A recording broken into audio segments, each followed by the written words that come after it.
one? Go.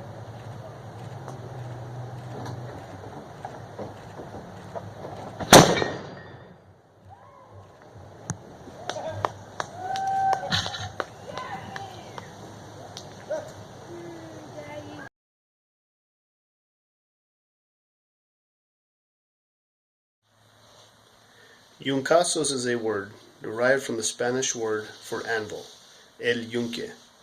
The reason for the use of this word is that an anvil is used as a surface on which to light the fire, and because the sound reverberates off of the anvil, making it audible for a great distance. Over the course of these days of our fiesta, you will hear a loud pop of the Yunqazos being fired off by el Capitan de Luz, or the Captain of the Light.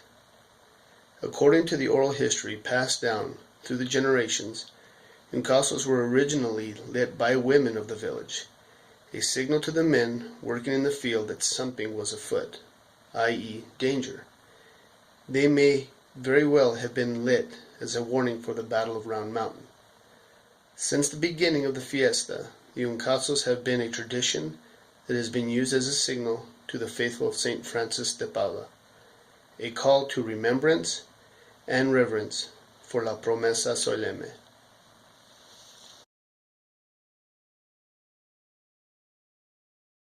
My name is Gilbert Gaston, and I am the Capitan de Luz.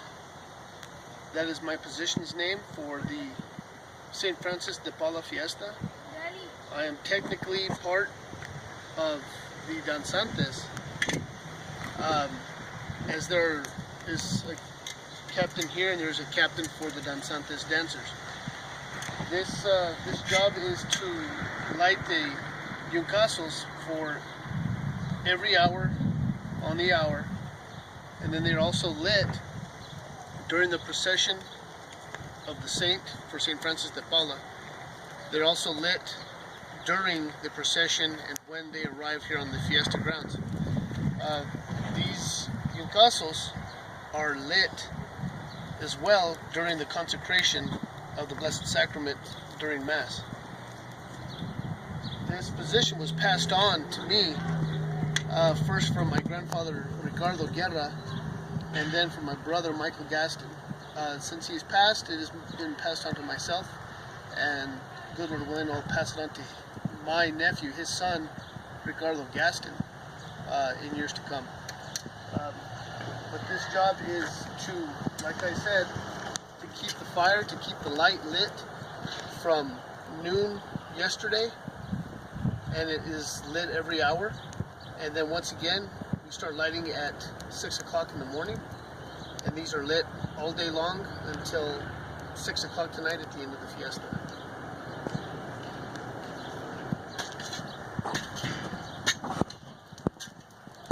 This job has several stories that were passed on, those of which we're still looking at to see if they are, which history they are bound by.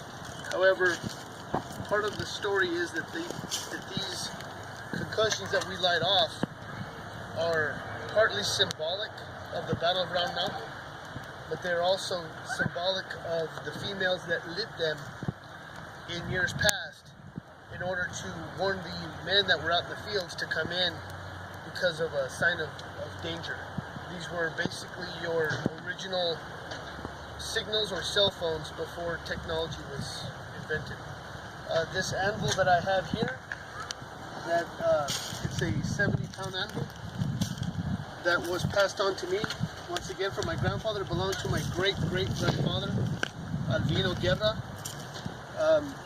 which was his for a homestead that is unfortunately now part of White Sands Missile Range. But I've been using this, or this anvil has actually been used for the last 17, 18 years since we've taken it back over.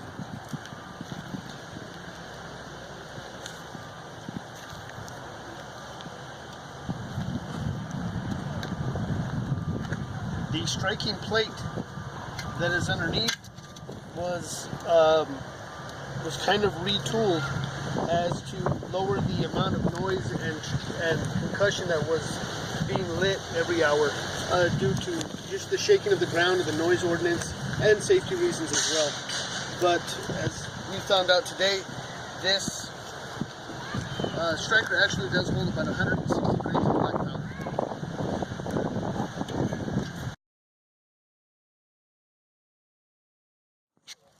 The charge that is here center, which we just found out holds 120 grains of black powder.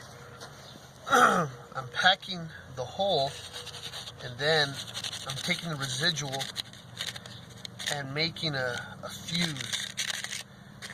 Now this actual striker here has a channel cut to act as the fuse. You can see it here. And what it does is once that's packed, we bring everything else to the edge.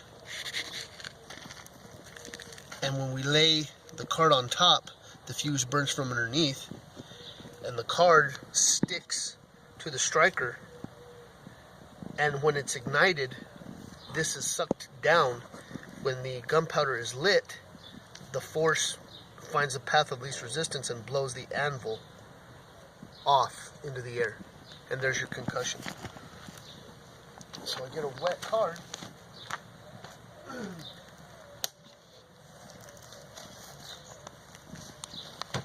Which has nothing but water.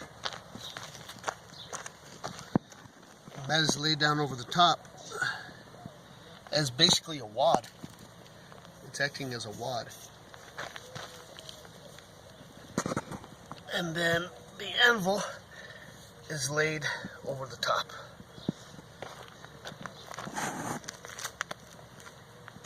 And then a second anvil on top. The fuse is on the front side.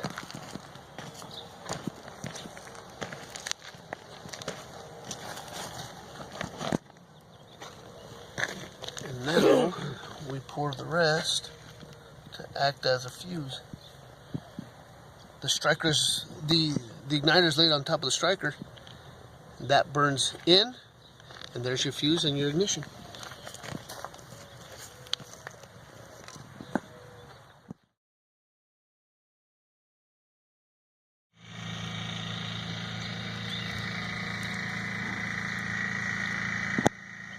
The actual igniter now is actually a piece of conduit that has a piece of copper at the end.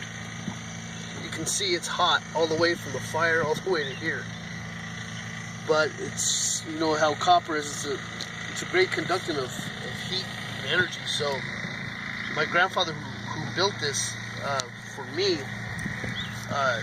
went ahead and used copper for that specific reason. Years and years ago, we can't specifically say if there was a fuse that was lit or if they used a long wooden rod with something similar at the end.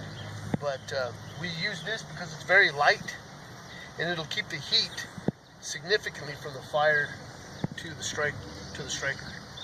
So the position that I hold in doing this is the Capitan de Luz, and it is the captain of the light, which is technically a part of the danzantes. But my job is to keep the light, to keep the fire going throughout the fiesta in order to light not just the hourly Yunqazos that are being lit, but once the procession starts, once the consecration of the blood of Christ and the body of Christ happens later on today, these are all lit at specific times and moments for that. So not only is it just on every hour, but once the danzantes come in and the santo comes in, all of that is lit at specific times. Once they come onto the parade grounds, it is lit. Once the santo comes in, it is lit. Once they do their dancing, it is lit in consecutive sessions at specific times.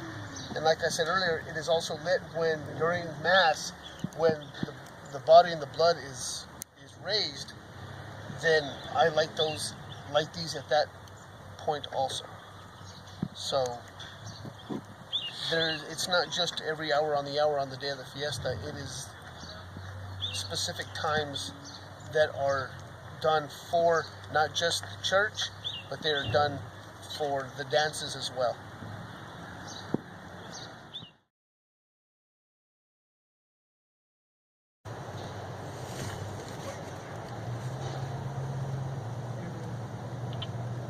Dad, you gonna do the first one?